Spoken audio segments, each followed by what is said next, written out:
Hey guys, it's Tim. Time for another rift. I'm still messing around with the Kridershot. I just cannot get away from it. I think it's really fun, and I am struggling in a good, exciting way, I suppose, to find a build. I've been experimenting with a lot of different skills. Haven't found any that I think is going to work at like a high Torment level yet. Some of that could be based on my gear, but I think I can't be that far off on some of the gear, so it's just a matter of finding a build that's going to help me do the content that I want to do. I've been doing Torment 3 really quite easily, so I think it's time to move up into Torment 4. I've made a couple changes to my build. Despite Frostburn being really good, my Frostburns are really bad. So I did have to switch them out. I went back to the Marauders. I think for Torment 4 it's going to be pretty important, especially if I go higher than Torment 4. It's going to be essential, I think. I need those pets to basically be my front line, my my foot soldiers up there, taking all the damage. So I really need that, those companions from the 4-piece Marauder set until maybe I find better Frostburns. I think that effect on the Frostburns is really essential too. And can really make up for some of those lost pets too eventually, but not these Frostburns. These ones just are no good. Besides that, it's really pretty much the same. I got a bunch of plus cold skills. I got a nice SOJ there. I've not been able to re-roll all of these to perfection. My strategy is just kind of generally, I want to get pretty high attack speed with this stuff. Oh, I didn't not even reset my build yet. I want to get some pretty high attack speed, so we're going with Frost Arrow here. I think that's the way you got to go with this. I think Frost Arrow is just so much better. I did try Screaming Skull a little bit. It just did not do it though. It was not very exciting at all. It does pierce, which is cool, but it needs to have some sort of like spread, some sort of like multi-shot effect, kind of like Frost Arrow has. But here's the build that I had been running. I've been running Rain of Vengeance. Not because there's a cold one. I wish there was a cold Rain of Vengeance. I frickin' wish there was a cold one. Come on, Blizzard. Pull through for me here. But so I've been using Dark Cloud. Yeah, you could use any of them though. I think I just kind of like Dark Cloud. It's kind of fun. But kind of an MVP, or not really an MVP, but a really cool skill that I found that I'm sure every other Demon Hunter has discovered this little combination here, except for me. And when I found it, I'm like, oh, this is awesome. I gotta use this in some other build too. It's Shadow Power with Nightbane and Cull the Weak. Cull the Weak increases damage to slowed enemies by 20%. Nightbane slows movement speed of enemies within 30 yards. That's a big radius. Slows them by 80%. Holy crap, that's a lot. So I think you'll see it as I'm doing this rift here that it actually is pretty important. I've moved over to Marked for Death because one thing that I'm struggling with is damage, and moving into Torment 4, I think that's going to continue, of course, to be one of my issues. I'm still running Vengeance. I think that's fine. And again, I did have to go back to the Companions for a little bit of defense there. So I'm actually running Night Stalker because I'm using Shadow Power to keep stuff snared to really help with my life, or to really help with my defense. I do need that constant source of discipline, and I wasn't really using anything too exciting in its place. So obviously Cull the Weak, Ambush really good, and I'm going to try Perfectionist for the purpose of Torment 4. We'll see if I really need it or not, but we'll kind of go from there. Now, just a heads up, I have not done Torment 4 with this build yet, so you potentially are going to see a lot of pain and a lot of dying. So just a warning.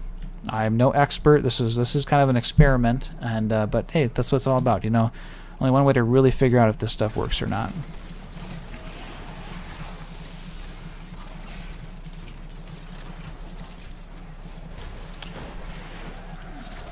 I keep forgetting that I don't have a right click now.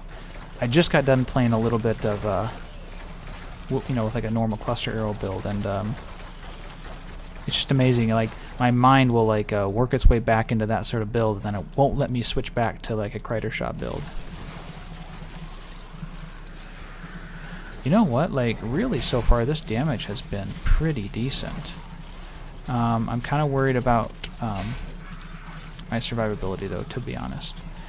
Oh yeah, hold on. I think I made a mistake with this build. I forgot that I had been using a lot of Vault for survivability too. So I think I may need to switch out Marked for Death. Yeah, let's do that now. If my damage ends up being okay, I'm going to keep it with Vault. However, if it ends up not being okay, I will have to go back to Marked for Death. But for now, we will give this a shot. So I love that Enchantress. I love that Enchantress. I get asked all the time, why are you using an Enchantress? And I think someone from this stream, I think it was Batman from the stream, said it best. Chickens. That's why I use the Enchantress. Because chickens. But seriously, especially if you find that that one Enchantress focus that lets her use all of her abilities, give her a shot. I think she's pretty good, especially if you're trying to do like a little bit harder content, like maybe Torment 5 or something like that. Give the Enchantress a shot because she has so much CC. She can save your ass, and she has saved mine many, many a time. Oh, this is not really the best rift. Not a lot of mobs here.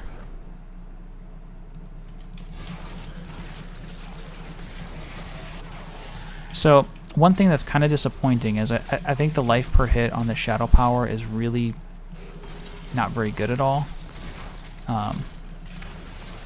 But I think that the snare that's applied is actually better. So that's really the reason that I'm using it. I'm not even using it for the actual life per hit, although it does kind of help. If it did not have the life per hit, I probably would not switch it out for smoke screen, because you need some sort of defensive thing like that. The other thing that I really noticed is this Shadow Power with a Knight's Bane is really good against these ghosts, and these ghosts are freaking annoying as hell sometimes. Oh, ouch.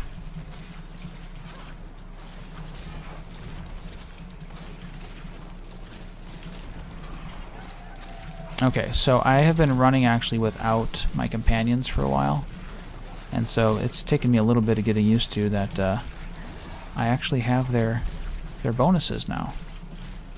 Gonna have to get used to that again.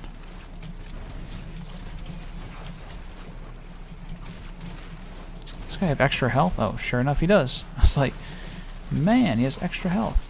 Why I did not pop Vengeance, I don't know. I guess I'm just, again, my mind is still stuck at, with a build that does not have Vengeance on it, so hopefully it'll adjust itself here in just a second too, and I'll start using it again.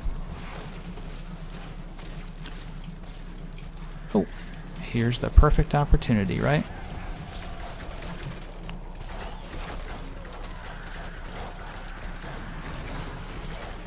Man, we got some Vengeance going. We got some pretty... Holy crap. I think that we actually have some pretty good, like, elite pack skills here between Vengeance and Reign of Vengeance, too.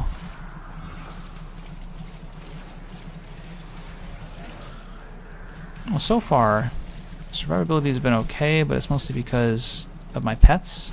But that's their job, right? If they were not doing that successfully, then I would probably fire them. Like, the individual damage on this, nothing too good at all, actually.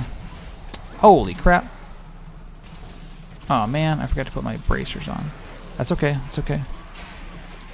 Let's go, let's go. We gotta kill some guys. There's nothing worse than, like, a wasted Conduit. Conduit Shrine where you can't find any other monsters to kill. Oh, man, look. This is like freaking 4 champion packs with this Conduit Shrine. I like that. I like that a lot. Alright, it is pretty much done now.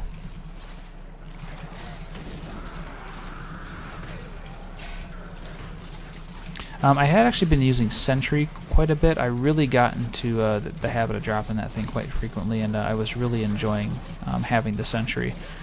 The downside is there's no cold Sentry. That is the biggest downside.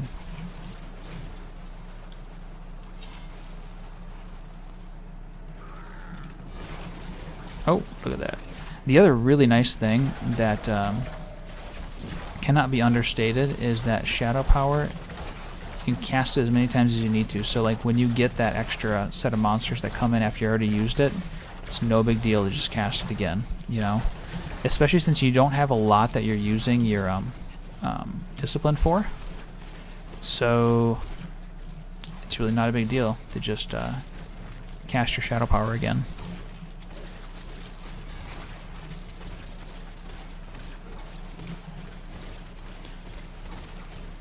So Paragon points. What I did with Paragon points, I'm actually trying out some more life on hit. I maxed out life on hit. I put the rest into area damage. And so far, you know, it's been keeping me alive okay. Used a couple potions. But so far, this is actually pretty decent. Pretty decent.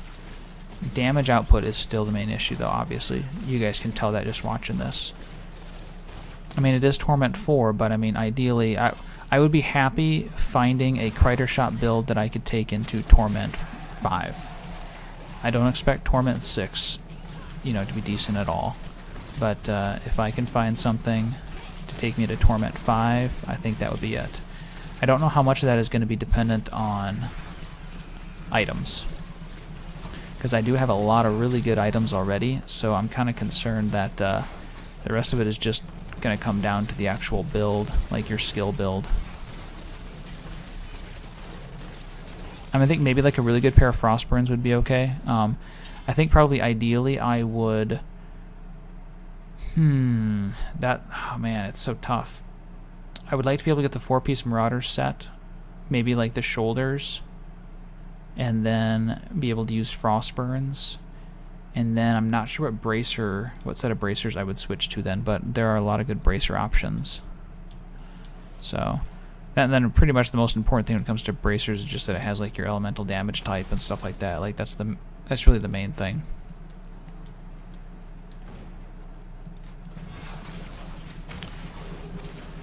Man, I love Frost Arrow in these like packs like this, man. It just kind of like, it tears them up. I mean, not as much as Cluster Arrow, obviously, but come on.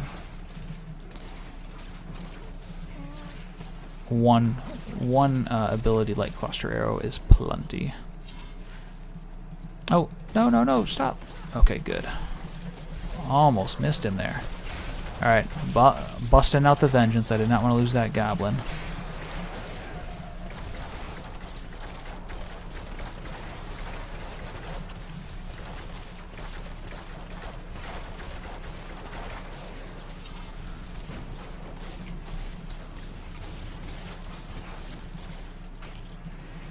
Alright, let's see here.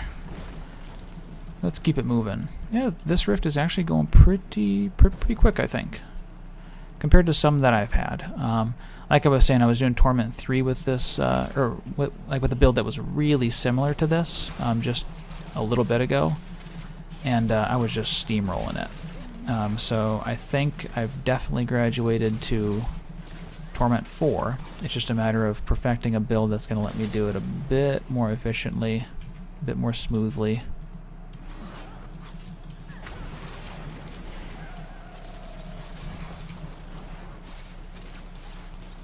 And I think I'm getting closer. I think that the Shadow Power, as much as I'd like it, it may be a little bit redundant, just because Frost Arrow already snares, so you really don't need Shadow Power to do it as well. However, I freaking love it. Like, I'm amazed at like how actually good that is. Like, I was doing Torment 3 with no pets, and the way that I was doing it was basically by using Shadow Power. Like, nothing was getting to me because I just always kept them snared.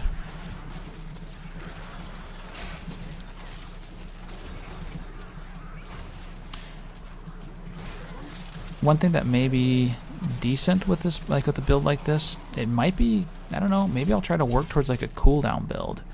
Because the nice thing about Elemental Arrow is it's like a self-contained sort of thing. Like it does, you know, like Cluster Arrow requires preparation. It requires like a bunch of other stuff. And so I think that maybe the thing to do with Kridershot is to try to make your build a little bit more independent of your like the ability that you're using all the time. So that lets you focus maybe like on cooldown. So you can focus on getting like maybe cooldown reduction. So you can be doing Rain of Vengeance and Vengeance like a ton more, you know, to kind of go through more quickly. I don't know. I kind of like that idea. I may try to get a hold of some cooldown gear or something like that. I would love to be able to get the 4-piece Natalia's working, but I just don't know if that's in the cards. I do not know if that's in the cards. I would have to use a ring, and I would have to like sacrifice the Stone of Jordan, or I again would have to lose my pets. So I mean, like with this build, I could do it, but I would lose all my companions. So I would go down. That's actually worth considering.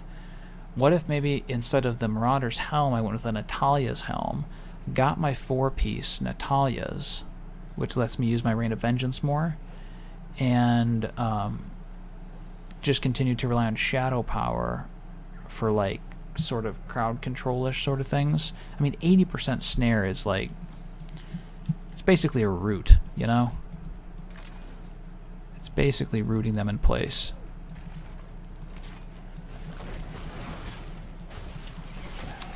Let's do it. But yeah, like the fun thing about the build might just be that you can build it into a ton of cooldowns. I just popped 3 cooldowns when I ran into that elite pack. That elite pack was dead. No question. No question. And so like that might be where like the fun part of this build comes into play. See, like now I don't have any of the cooldowns. I'm like, oh crap. But if I had some cooldown reduction, hey, my Rain of Fire would be up. I mean, my Rain of Vengeance would be up. My especially if I had Natalia's, my Rain of Vengeance would have been up too. And Vengeance would be a little bit tougher because that is a really long cooldown, and I don't know if I can squeeze that much cooldown reduction in.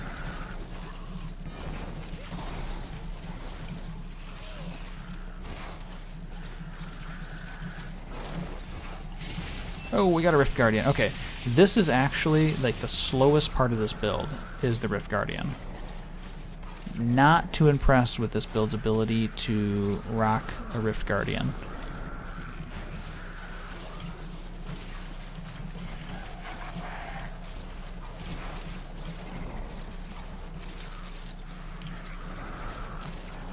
And again, that might be something that the cooldowns can kind of take care of too, because if I have a bunch of cooldown reduction, maybe in like one fight with a Rift Guardian, I'll be able to, you know, cast my cooldowns more than once, and so that might really help.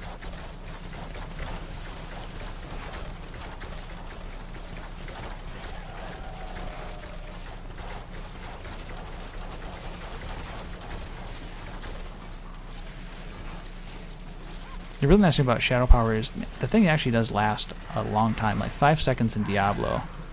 I don't care, man. 5 seconds in Diablo is a long time. And so I think maybe in like a fight like this, the fact that I have max life on hit in my Paragon points plus Shadow Power makes it kind of like a decent thing. Makes basically like makes up for not having Smokescreen.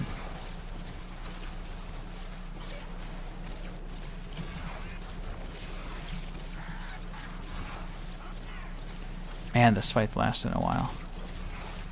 It's all good though, it's all good though. So like my concern is if I drop my companions, this fight would have changed, or this fight would have been dramatically different. The whole fight he was on my pets, the whole fight. So that's what I need to kind of prepare for. And is that something that I can make up for with Shadow Power? I don't know. That's going to be the experiment. But anyways, yeah, I mean, I'm actually really pleased. I'm actually really quite pleased. That was a lot easier than I thought it was going to be. I was really thinking it was going to be painful, but not too bad at all. The most challenging part was just the Rift Guardian took a while to kill. So I think with a little bit more fine-tuning, maybe a little bit of more customization, I might try that with the Natalia's, maybe mix it up, use my Shadow Power more in place of the 1, in place of my first skill, like in place of the Companion. I could maybe even go Marked for Death to really help out with the damage too. So I don't know. I think there are quite a few options. I feel really good about this build because it's so open, unlike the cluster arrow build. The cluster arrow build like takes up so much of your hotbar just because you're using cluster arrow. So I think that's the part that I'm really looking forward to the most, is just the experimentation that this build is going to allow. So cool. But anyways, I hope you enjoyed it. I definitely had some fun with this build. Oh, you know what? We got to try to gamble us a whatchamacallit, Calamity. That elusive bow. We need to try to quickly gamble that. Come on, Kadala, do it. Gimme, gimme, gimme, gimme. No, of course you don't. Kadala hates me. Anyways, guys, thank you for watching. If you have not stopped by the stream, make sure to do that, twitch.tv/I'mTheMatrix. Chat with me about the build if you have any other ideas on things that I could try. I'd be more than happy to listen to your ideas and give them a shot, too. So definitely stop by and say hi, and be sure to use subscribe and thumbs up if you like the video, and we'll see you next time. Thanks.